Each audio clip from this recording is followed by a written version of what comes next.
오늘 아침 편의점에서 초콜릿바 하나를 집어들고 가격표를 보는 순간 이거 언제 이렇게 올랐지 싶으셨을 겁니다.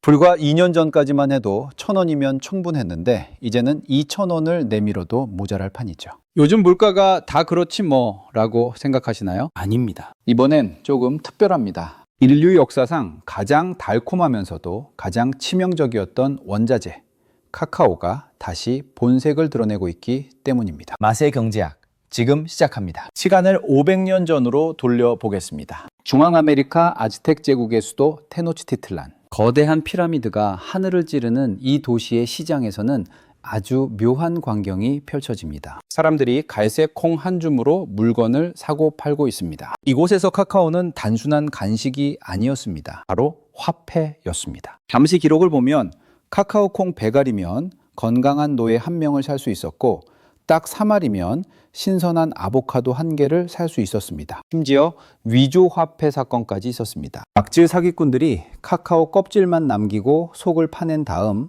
모래나 흙을 채워 넣은 거죠. 말 그대로 나무에서 돈이 열리던 시대였습니다. 황제 몬테수마 2세의 왕궁 창고에는 이 액체금이 산더미처럼 쌓여 있었습니다. 제국의 중앙은행이었던 셈이죠. 하지만 이 화폐에는 치명적인 한계가 있었습니다. 바로 먹을 수 있다는 점입니다. 먹을 수 있다는 건 무한히 쌓아둘 수 없다는 뜻이기도 하죠. 그래서 더욱 귀했고 당시 평민들에게 초콜릿은 오늘날의 에르메스, 버킨백과 다름없는 최고의 사치품이었습니다. 그러던 1519년 스페인의 정복자 에르난 코르테스가 이 도시에 도착합니다. 처음 초콜릿 음료를 맛본 그의 반응은 실망 그 자체였습니다. 왜 이렇게 쓰고 기름진 걸 마시는 거지? 라며 인상을 찌푸렸죠. 하지만 그의 눈빛이 순식간에 달라진 순간이 있습니다. 아시텍 사람들이 이 검은 콩을 실제 금과 맞바꾸는 장면을 목격한 겁니다. 코르테스는 깨달았습니다. 이게 바로 나무에서 자라는 돈이구나. 유럽으로 건너간 초콜릿은 왕실과 귀족들 사이에서 광풍을 일으켰을 립니다. 스페인 왕실은 초콜릿 제조법을 국가 기밀로 지정했습니다. 마치 오늘날의 첨단 기술을 보호하듯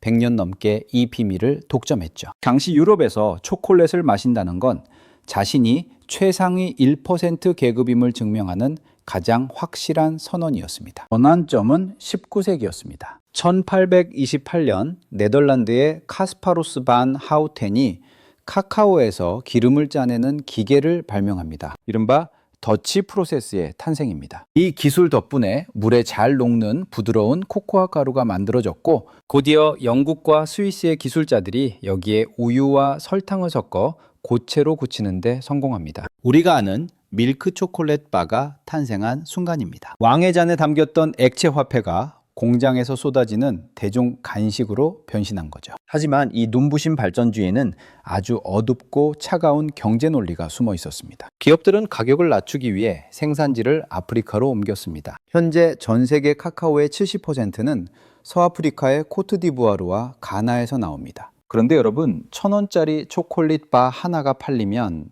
농민에게 얼마가 돌아가는지 아십니까? 단돈 50원입니다. 나머지는 유통망을 진 글로벌 기업과 금융 시스템이 가져갑니다. 더 충격적인 건 그 농장에서 210만 명의 아이들이 일하고 있다는 사실입니다. 학교 대신 긴 칼을 들고 카카오 열매를 따는 아이들. 아이러니하게도 이 아이들 대부분은 초콜릿의 맛을 단 한 번도 본 적이 없는 경우가 많습니다. 우리가 저렴한 초콜릿을 즐길 수 있었던 건 환경 파괴와 아동 노동이라는 사회적 비용을 가격에 반영하지 않았기 때문입니다. 그리고 이제 그 청구서가 도착하기 시작했습니다. 2024년 뉴욕 선물 시장에서 카카오 가격은 폭발했습니다. 건당 22,000달러 돌파, 무려 400%가 넘는 상승이었습니다. 불이나 철광석보다 훨씬 가파른 폭주였죠. 주범은 기후 위기입니다. 엘니뇨 현상으로 가뭄과 폭우가 반복되면서 카카오 나무들이 병들고 죽어갔습니다. 경제학 용어로 말하면 공급 곡선이 급격히 왼쪽으로 무너진 겁니다. 여기에 작황이 나쁠 거라는 전망을 보고 전 세계 투기 자본까지 몰려들며 불을 붙였습니다. 기업들은 당황했습니다. 가격을 한 번에 올리면 소비자가 떠날 테니까요. 그래서 선택한 교묘한 전략이 바로 슈링크플레이션입니다. 초콜릿 바의 크기를 슬쩍 줄이고 비싼 카카오 버터 대신 저렴한 식물성 기름의 비중을 높이는 거죠.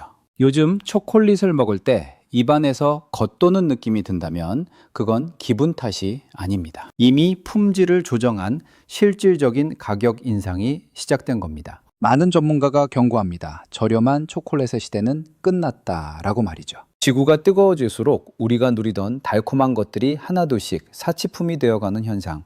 학자들은 이를 히트플레이션이라 부릅니다. 초콜릿 한 조각 안에는 런던 시장의 투기 자본, 서아프리카의 변덕스러운 날씨, 다국적 기업의 전략, 그리고 이름 모를 아이들의 눈물이 함께 녹아 있습니다. 지금 초콜릿 한 조각을 입에 넣으려 하신다면 잠시 그 맛을 깊게 음미해 보시기 바랍니다. 우리가 그동안 외면해왔던 달콤함의 진짜 비용을 이제야 청구받기 시작한 것일지도 모르니까요. 지금까지 맛의 경제학이었습니다. 감사합니다.